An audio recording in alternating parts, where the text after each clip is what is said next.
अब बढ़ते हैं अपनी नेक्स्ट एसक्यूएल क्वेरी की तरफ। देखिए, क्वेरी को जानने से पहले, क्वेश्चन को जानने से पहले हम एक बार टेबल को जान लेते हैं। देखिए, इसका नाम, प्रॉब्लम का नाम है fix name in a table. हमारे पास एक ऐसे करके यूजर टेबल दे रखा है जिसमें यूजर आईडी है और नेम है। अब हमें एक सोल्यूशन ऐसा करना है कि जो कि इस नेम का जो पहला लेटर है इसको कैपिटल बना दे, और उसके अलावा जितने भी लेटर बचे हुए हैं उसको स्मॉल बना दे। यानी कि अगर एलिस लिखा है तो एलिस आप ऐसे करके small L A capital, LICE ऐसे करके बाकी चीजें स्मॉल में ये यहाँ पे प्रोवाइड हो। देखिए, काफी इजी ये हमें लग रहा है, और जो नॉर्मली हमारे इंटरव्यूअर्स होते हैं वो इस तरीके के क्वेश्चन हमसे पूछते हैं जो हमें दिखने में काफी ज्यादा इजी लगते हैं, और उसके लिए हम कोई इनबिल्ट फंक्शन का यूज कर लेते हैं। लेकिन अब आपका मैं सबसे पहले एक इनबिल्ट फंक्शन का यूज करके इस क्वेरी को सॉल्व करके दिखाता हूँ, और फिर जो प्रॉब्लम आएगी इसमें वो चीज बताता हूँ आपको। ठीक। तो सबसे पहले, यदि मैं इसमें एक इनबिल्ट फंक्शन का यूज करूं, एक हमारा इनबिल्ट फंक्शन होता है इन इट कैप।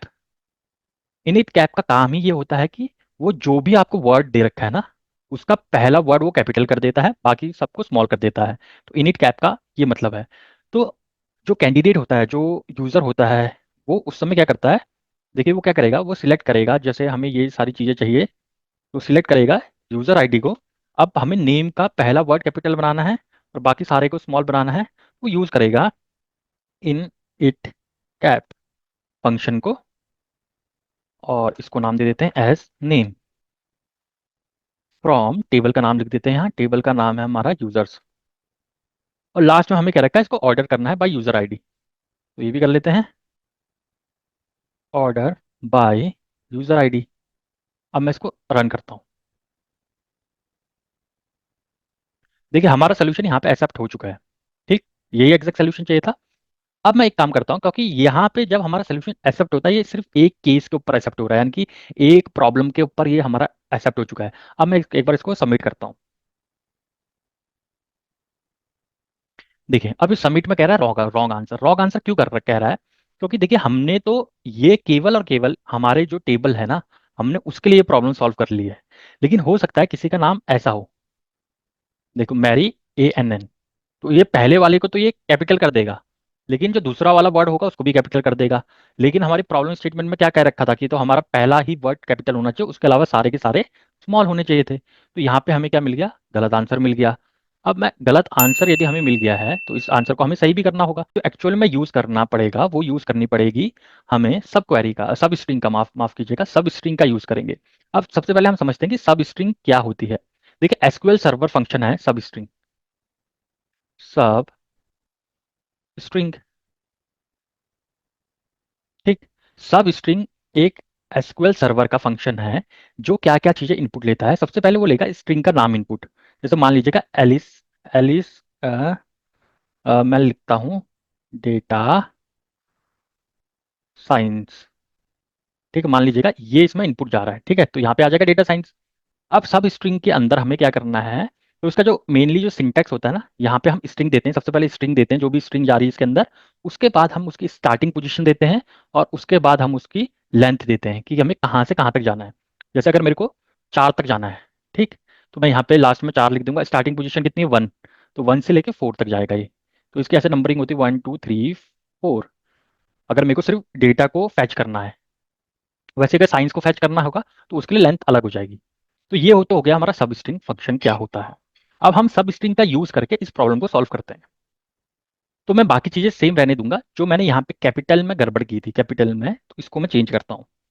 तो सबसे पहले मैं, मेरे को सिलेक्ट करना है कि मान लीजिएगा ये जिसका जो नाम है, ये 2 वर्ड से मिलकर बना हुआ है, ठीक है। जैसे कि मैंने आपको बताया डेटा साइंस, ठीक है, 2 वर्ड से मिलकर बना है। मैं एग्जाम्पल फिर से लिख ही देता हूँ,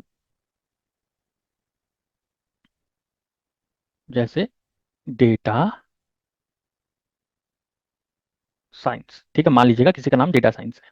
अब मुझे क्या करना है, सबसे पहले मैं फैच करूंगा एक सब स्ट्रिंग को जो केवल और केवल मेरा पहला वर्ड को एक्सट्रैक्ट करे। सब स्ट्रिंग के अंदर मेरे को जो स्ट्रिंग जा रही है ना उसका नाम बताना पड़ेगा। तो यहाँ पे कौन सी स्ट्रिंग जा रही है? हमारा नेम। तो मैंने कहा नेम को उठा लो। नेम की जो स्टार्टिंग पोजीशन है 1, यानी कि 1 में यही है। अगर यहाँ पे नेम कोई डेटा साइंस है तो उसका फर्स्ट पोजीशन में क्या है? D है, वो उठा लो।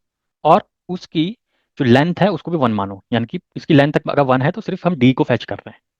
अब ये जो सब स्ट्रिंग फैच हुई, जैसे इस केस में केवल D फैच हुआ है, तो इसको अब आप कर दो अपर केस में। ठीक है, अपर मतलब कैपिटलाइज कर दो। तो मैं इसको कर देता हूँ अपर केस में। तो मैं यूज करता हूँ अपर का। ये हमारे जो भी वर्ड होगा उसको पहले वर्ड को फैच करेगा इतना भाग, और ये उस वर्ड को कन्वर्ट कर देगा कैपिटल लेटर में। ठीक।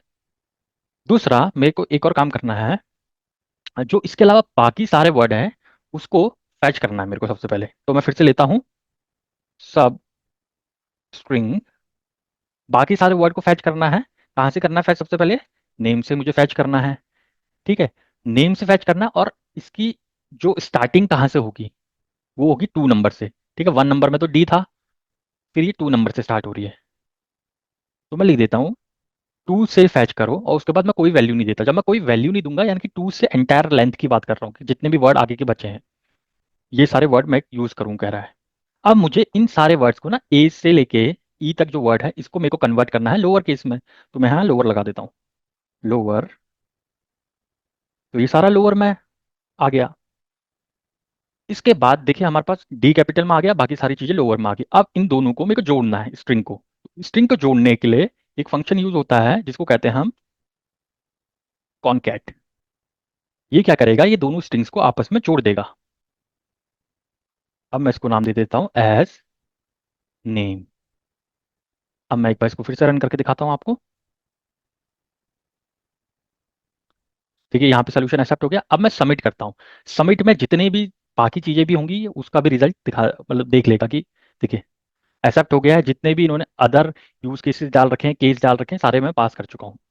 आशा करता हूँ मेरी वीडियो आपको पसंद आई होगी। यदि पसंद आई तो लाइक शेयर और सब्सक्राइब जरूर कीजिएगा। डेटा साइंस वाले को अपना कीमती समय देने के लिए बहुत बहुत धन्यवाद।